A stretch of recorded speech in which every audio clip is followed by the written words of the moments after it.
शुक्लां ब्रह्म विचारसार परमामाद्यां जगद्व्यापिनीं वीणा पुस्तकधारिणीमभयदां जाड्यान्धकारापगां हस्ते स्फाटिकमालिकां विदधतीं पद्मासने संस्थितां वन्दे तां परमेश्वरीं भगवतीं बुद्धिप्रदां शारदां। श्री महागणाधिपतये नमः। श्री महासरस्वत्यै नमः। श्री गुरुभ्यो नमः।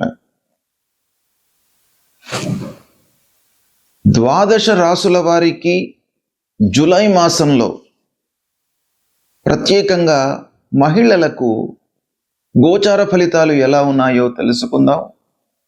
ఈ జూలై మాసము నిజ జ్యేష్ఠ కృష్ణ ప్రతిపద పాడ్యమి బుధవారం నుండి ఆషాఢ కృష్ణ విదియ శుక్రవారం వరకు ఉంటుంది. ఈ జూలై మాసంలో ఉన్నటువంటి గ్రహస్థితిని గనక చూసినట్టయితే 16వ తారీఖు వరకు మిథున రాశిలో సూర్యుడు సంచరిస్తున్నాడు. తదనంతరం కర్కాటక రాశిలోకి ప్రవేశిస్తున్నాడు. బుధుడు 7వ తారీఖు వరకు కర్కాటక రాశిలో సంచరిస్తున్నాడు. తదనంతరం వక్రగతిని పొంది మిథున రాశిలో సంచరిస్తున్నాడు.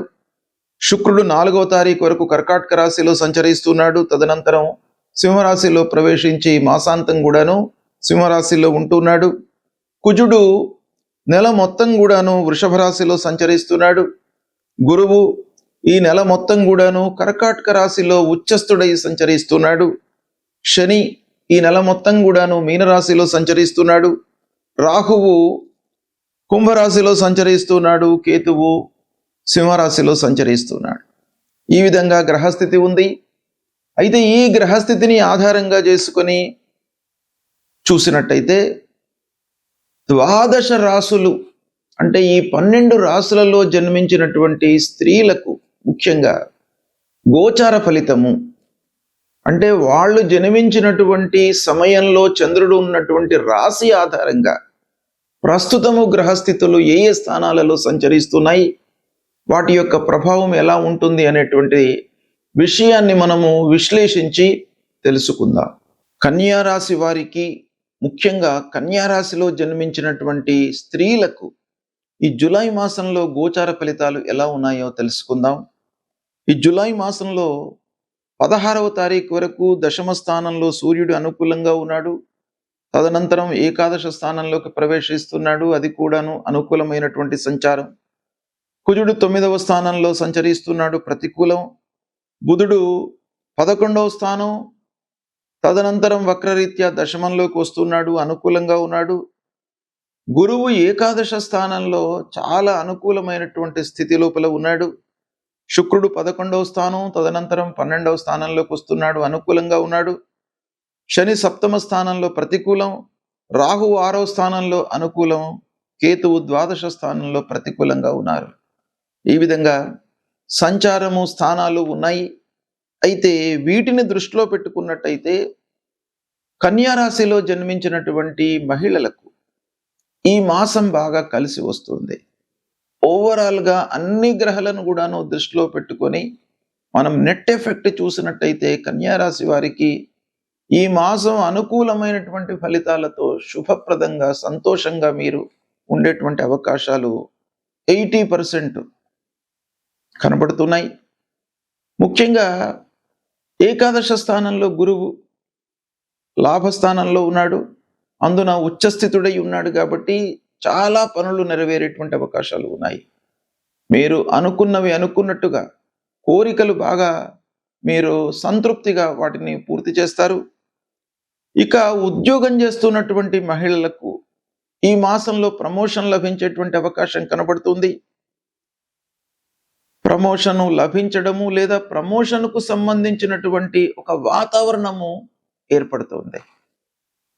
ఇకపోతే ఆదాయము బాగా పెరుగుతుంది. ఈ మాసం లోపల 16వ తారీఖు వరకు మీరు చేస్తున్నటువంటి ప్రొఫెషన్ లోపల ప్రోగ్రెస్ బాగా కనబడుతుంది. అభివృద్ధి పథంలోకి వస్తారు. 16 తర్వాత కూడాను మీ డిజైర్స్ అన్నీ కూడాను నెరవేరుతాయి. ముఖ్యంగా కుజుడు భాగ్యస్థానంలో సంచరిస్తున్నాడు.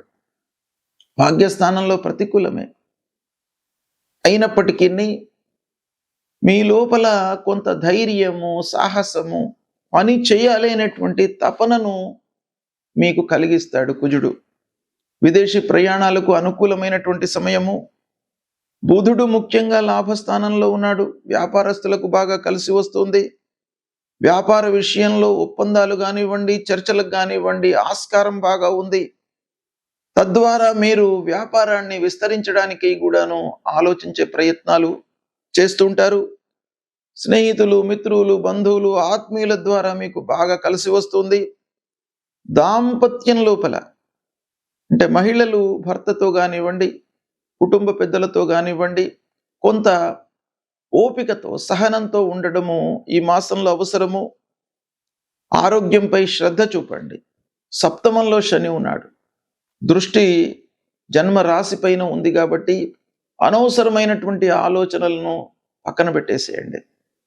కార్యరూపంలోకి తీసుకురండి, ఆచరణలో పెట్టండి మీ ఆలోచనలను.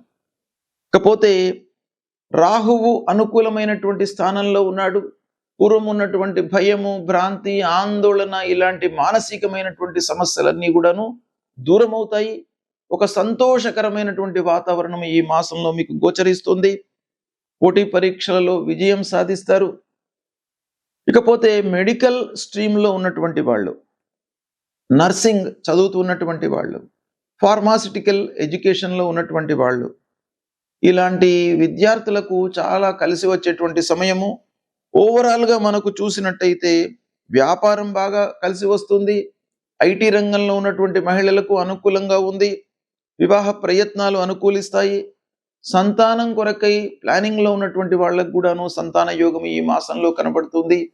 ఈ విధంగా చాలా విషయాలలో మీకు అనుకూలమైనటువంటి ఫలితాలు ఉన్నాయి.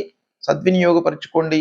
గోచార ఫలితాలు అంటే జన్మ సమయంలో చంద్రుడు ఉన్నటువంటి రాశి ఆధారంగా ప్రస్తుతము గ్రహాలు ఏ ఏ స్థానాలలో సంచరిస్తున్నాయి అనేటువంటిది ప్రధానంగా తీసుకొని తదనుగుణంగా చెప్పేటువంటి ఫలితాలు అన్నమాట.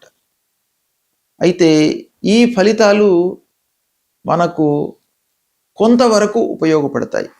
అంటే వ్యక్తిగతంగా మనం ఆలోచించాలి. వ్యక్తిగతంగా జన్మ సమయంలో ఉన్నటువంటి గ్రహస్థితిని ఈ గ్రహస్థితికి మనము జోడించి ఫలితాలను మనం చెప్పుకున్నట్టయితే మీకు వాస్తవానికి చాలా దగ్గరగా ఉండేటువంటి అవకాశాలు ఉంటాయి. కాబట్టి ఇంకా సూక్ష్మమైనటువంటి ఫలితాల కొరకై వ్యక్తిగత జాతకాలను క్రోడీకరించి మీరు చూసుకోవడం అవసరం. అయితే గోచార రీత్యా ప్రతికూలంగా ఉన్నటువంటి గ్రహాల విషయమై మీరు పరిహారాలు చేసుకోవాలి. ముఖ్యంగా శుభగ్రహాలు, అందున దేవగురువు బృహస్పతి ప్రతికూలంగా ఉన్నప్పుడు మనం తప్పకుండా పరిహారాలు చేసుకోవాలి. గురువు నిమిత్తమై దత్తాత్రేయ స్వామిని కొలవడము, దక్షిణామూర్తి స్తోత్ర పారాయణం చేయడము, తర్వాత గురువుకు సంబంధించినటువంటి మూల మంత్రాన్ని చదువుకోవడం, శనిగలు, పసుపు పచ్చ వస్త్రము ఇవి దానంగా ఇవ్వడము చాలా ముఖ్యం. గురువు నిమిత్తమై మీరు తల్లిదండ్రులను సేవించండి. ప్రతినిత్యం కూడాను తల్లిదండ్రులకు నమస్కారం చేసుకోండి. వాళ్ళ యొక్క ఆశీర్వచనం మూలకంగా మీకు గురువు యొక్క అనుగ్రహం కలుగుతుంది. ఇక రెండవది శనేశ్వరుడు. శని ప్రతికూలంగా ఉన్నప్పుడు మీరు శనికి సంబంధించినటువంటి స్తోత్రాలు, ఆంజనేయ స్వామికి సంబంధించినటువంటి స్తోత్రాలు చేసుకోండి. హనుమాన్ చాలీసా చదవండి.